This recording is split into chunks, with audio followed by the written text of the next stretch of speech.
Estimados oyentes, reciban una cordial bienvenida al espacio donde el derecho se encuentra con la reflexión profunda. El abogado científico. Este foro es nuestra dedicación a explorar las intersecciones entre las disciplinas jurídicas y el pensamiento crítico, ofreciendo un escenario para el diálogo intelectual y el desarrollo personal en el mundo del derecho. Acompaña a Andrés Arellano en este viaje de indagación y descubrimiento. Cada capítulo está diseñado para profundizar en cómo el razonamiento analítico influye y fortalece nuestras prácticas legales, desafiando las convenciones y fomentando un entorno de aprendizaje basado en la comprensión y el razonamiento lógico. El abogado científico se compromete a ser una ventana a la exploración de conceptos jurídicos a través de la lente de la metodología y filosofía científica, con un fuerte enfoque en el análisis crítico y la evidencia. Este enfoque nos permitirá abordar temas desde una perspectiva única, desentrañando las complejidades del derecho y promoviendo una práctica legal más reflexiva y fundamentada. Así, los invito a embarcarse en esta aventura de conocimiento, donde juntos exploraremos los principios que forman la esencia de la abogacía. Prepárense para un viaje hacia la comprensión profunda y el enriquecimiento intelectual. Bienvenidos a El Abogado Científico. Bienvenido a este episodio. Dije que iba a subir al menos uno cada semana. Honestamente tuve trabajo la semana pasada, pero aquí me tienes, puntualito el día lunes, casi de quincena para los que trabajan. Para los que andan por honorarios, pues bueno, ahí seguimos esperando a que caiga algo. En el episodio anterior hablamos de las presunciones que se construían mediante máximas de la experiencia o generalizaciones empíricas, y cómo se establecía una presunción abstracta o hipótesis inductiva y luego pues se extraía una serie de consecuencias y se intentaba refutarla, y si no se lograba refutar se establecía la presunción concreta. Sin embargo, también existen presunciones que se construyen a partir de la ley. Estas son un tanto diferentes en su construcción, pero no es compleja la cosa, ya que tampoco no son disjuntas estas presunciones. Vaya, no es disjunta la presunción que se construye a través de máximas de la experiencia con la que se construye a través o a partir de la ley, porque las presunciones construidas con generalización empírica, así como las construidas a partir de la ley, cuentan con una intersección no vacía consistente en un hecho base. Lo que cambia es que ya no es la experiencia la que dicta propiamente el paso al hecho consecuencia, es decir, ya no dicta propiamente esa consecuencia que establecemos a través de una proposición condicional, sino que es la propia ley. Esto va a quedar claro más adelante. Una buena y clara exposición de ello lo encuentras en el Manual de Razonamiento Probatorio de la Suprema Corte de Justicia de la Nación, en la página 377. Mejor dicho, en la página 373, en donde Daniel González Laguier, filósofo del derecho, explica las presunciones normativas. Señala que dichas presunciones parten de un hecho base o hechos probados, y el hecho consecuencia es determinado por la propia ley. Tengamos esta idea en cuenta, aunque apartémonos un poco de ella por la terminología que nosotros hemos venido empleando. De esto puede notarse que se quita la generalización empírica y el enfoque se centra en demostrar el hecho base o encontrar el fundamento objetivo. Aquí hay una radical distinción. En las presunciones que se construyen mediante generalizaciones empíricas se parte de un hecho probado o fundamento objetivo, y luego se suma la máxima de la experiencia y se realiza la inducción, naciendo así la presunción abstracta o hipótesis inductiva, la cual es planteada a manera de proposición condicional de la forma si P entonces Q. Es una forma muy básica. Posteriormente hay que intentar refutar la consecuencia. ¿Por qué la consecuencia? Simple, porque el hecho probado ya está probado, ¿no? Es un fundamento objetivo que tiene ya un conjunto de elementos probatorios.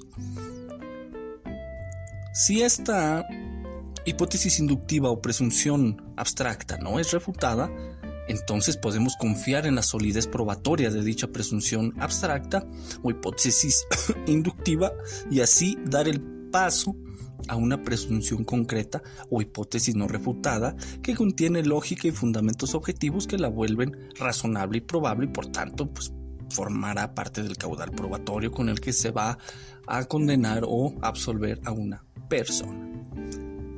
En contraste, en las presunciones que se construyen con base en la ley, el consecuente o hecho consecuencia no tiene por qué demostrarse, dado que ya está previsto normativamente. Así, el enfoque se vuelve sobre el hecho base o fundamento objetivo. Aquí hay un ejercicio interesante. Si intuitivamente se cree que el efecto o condicional se da, o sea, lo previsto en la ley, entonces hay que formalizar la intuición mediante una sistematización al indagar sobre el fundamento objetivo o hecho base propiamente dicho y el sentido del texto que servirá para el establecimiento de la presunción. Es decir, hay que encontrar la causa del efecto previsto en la ley. En este sentido, González Laguerre, en pro de la claridad, da un buen ejemplo en la página 375 de dicho manual. Y cito a continuación. Los sujetos A y B, padre e hijo, fallecieron en el mismo accidente automovilístico y no consta quién falleció primero. Esto es lo que él llama elementos de juicio o hecho base o nosotros fundamento objetivo. Este es el hecho base. Luego viene el tema de la ley. ¿Qué dice la ley? ¿Cuál sería la consecuencia? Si el autor de la herencia y sus herederos o legatarios perecieren en el mismo desastre o en el mismo día, sin que se pueda averiguar a ciencia cierta quiénes murieron antes, se tendrán todos por muertos al mismo tiempo. Viene la cuestión conclusiva, viene la cuestión de él llama hecho probado, ¿no? A y B fallecieron al mismo tiempo. Él llama hecho probado a esta parte, ¿no? Por eso empleamos nosotros una terminología distinta. Nótese entonces cómo la ley por sí misma no da la presunción, sino que ésta tiene que ser construida en similares términos que la hipótesis inductiva o presunción abstracta. La diferencia es que por el carácter de la norma, la presunción derivada de la ley sería concreta, salvo prueba en contrario. Puedes demostrar lo contrario. Hay que encontrar el material probatorio, ¿sí? Entonces la terminología, no te confunda, ¿no? Este autor llama hecho probado por decirlo de esta manera, la conclusión que se llega del fundamento objetivo más la ley, el hecho probado, ¿no? Para nosotros sería una presunción porque estamos siguiendo la terminología de la Suprema Corte. Sería una presunción concreta. Continuando. Tenemos, como dice González Laguerre, los hechos que el juez debe aceptar como probados.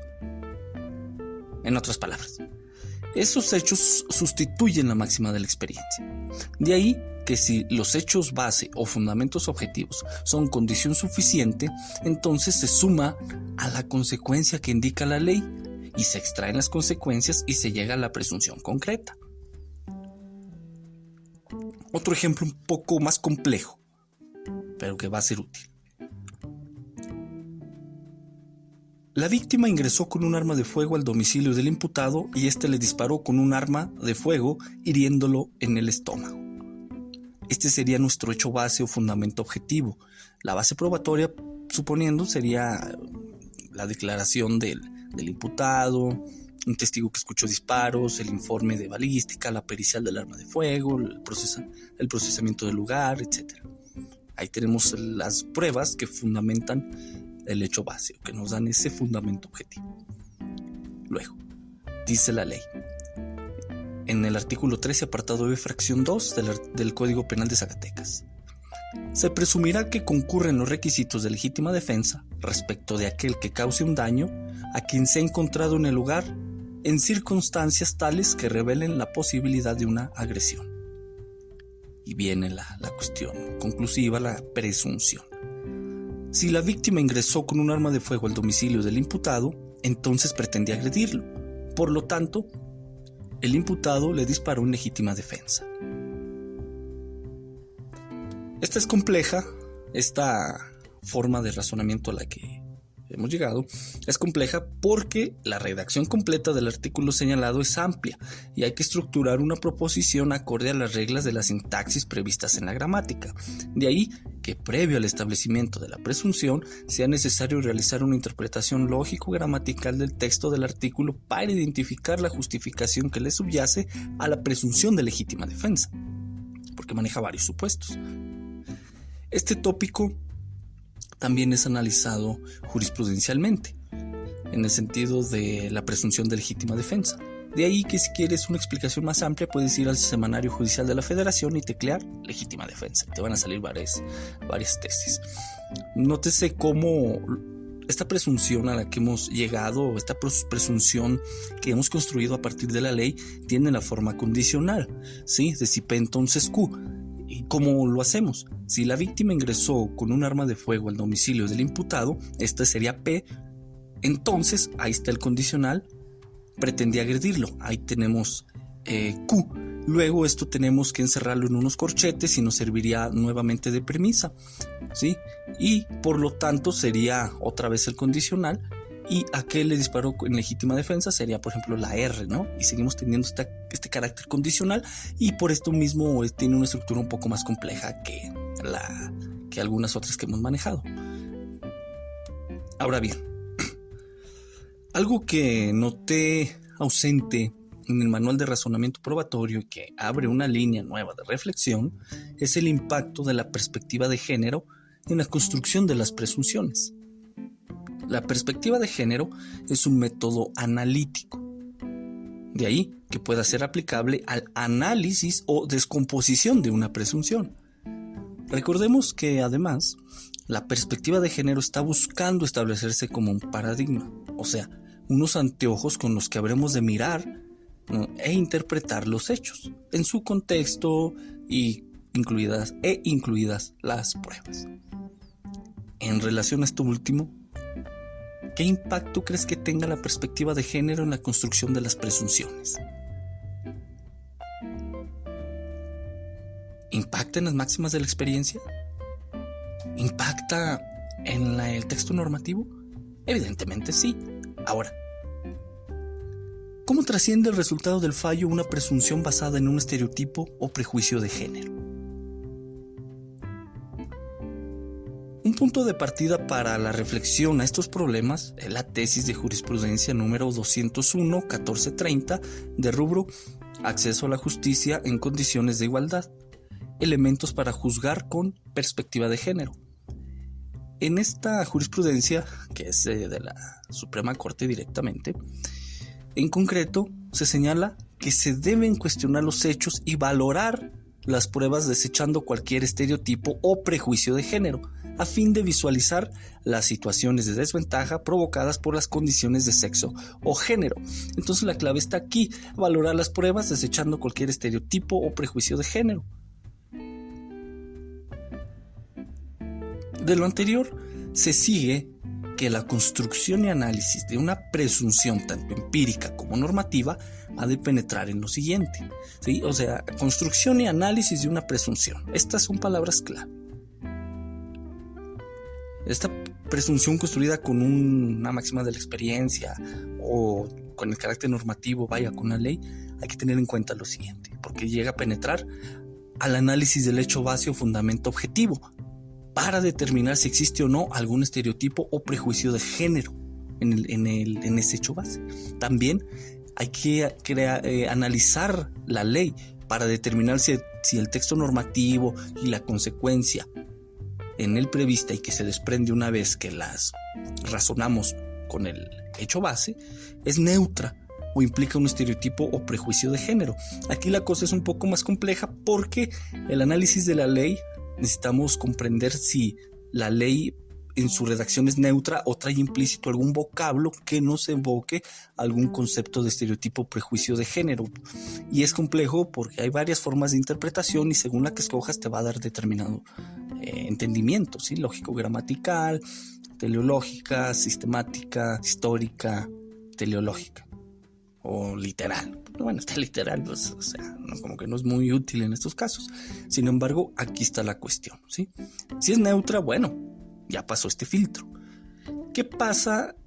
O más bien está el análisis de la ley y luego sigue el análisis de la máxima de la experiencia, también para determinar si igualmente o si está basada, mejor dicho, en un estereotipo o prejuicio de género. Y esto es importante, ¿no? Porque según el contexto sociocultural, algunas máximas de experiencia, algunas generalizaciones empíricas, algunas cosas de la vida cotidiana o técnico-jurídica trae estereotipos o prejuicios de género. Y una vez que la establecemos, si el hecho base no trae algún estereotipo o prejuicio de género, pero la máxima de la experiencia sí, ¿cómo trasciende esto al resultado del fallo? ¿Es una prueba ilegal?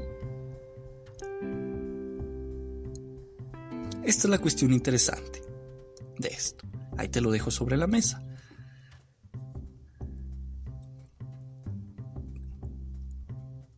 Ahora te daré un ejemplo de los alcances de esto, ¿sí? Esto está aplicado a la legítima defensa, es decir, a la presunción de legítima defensa. Si quien es imputado es una mujer, entonces la perspectiva de género implica que se deje de lado la concepción tradicional de legítima defensa y se reanalice a la luz de la perspectiva de género. De ahí que se descubran nuevos elementos conceptuales que habrán de ser considerados para el análisis de dicha causa de justificación, encontrándole evidentemente su correlato empírico. Una aplicación real de la reinterpretación de la legítima defensa la encuentras en la tesis aislada 202-5366 del Cuarto Tribunal Colegiado del 23º Circuito. Con esta tesis yo coincido casi totalmente y te invito a que la leas y la analices. El rubro es el siguiente: legítima defensa. Sus elementos deben reinterpretarse con base en el método para juzgar con perspectiva de género, al analizar los casos en que las mujeres víctimas de violencia doméstica privan de la vida a su agresor. Ahí es muy interesante porque incluye otros elementos dentro de la legítima defensa que no están previstos en la dogmática o teorías sistemáticas o conceptuales tradicionales. El tema es que de ahí obtengas material para reflexionar.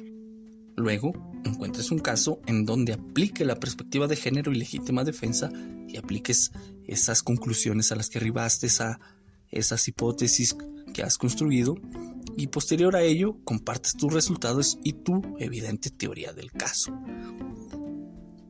Un último tema que no abarcaremos será el de la clasificación de las presunciones. Aquí se habla, o los juristas hablan, de presunciones iuris et de iuri, iuris tantum y iuris hominem. Si no las vamos a abarcar, son interesantes, pero lo que interesaba en este episodio era entrar al sustrato de la presunción, en donde en vez de máximas de experiencia tenemos ley, ¿sí? Si lees el manual de razonamiento probatorio, evidentemente algunos conceptos cambian, pero el sustrato lógico, la forma de razonar sigue siendo la misma que utilizan algunos juristas por ahí, ¿sale? Hasta aquí el episodio de hoy. Interesante, y como siempre buscamos darle un enfoque un tanto diferente al común. Espero los objetivos se hayan logrado y esta info te sea de utilidad, y si la apliques, la mejores incluso, y puedas así mejorar en tu día a día. Excelente semana y nos escuchamos en el siguiente episodio.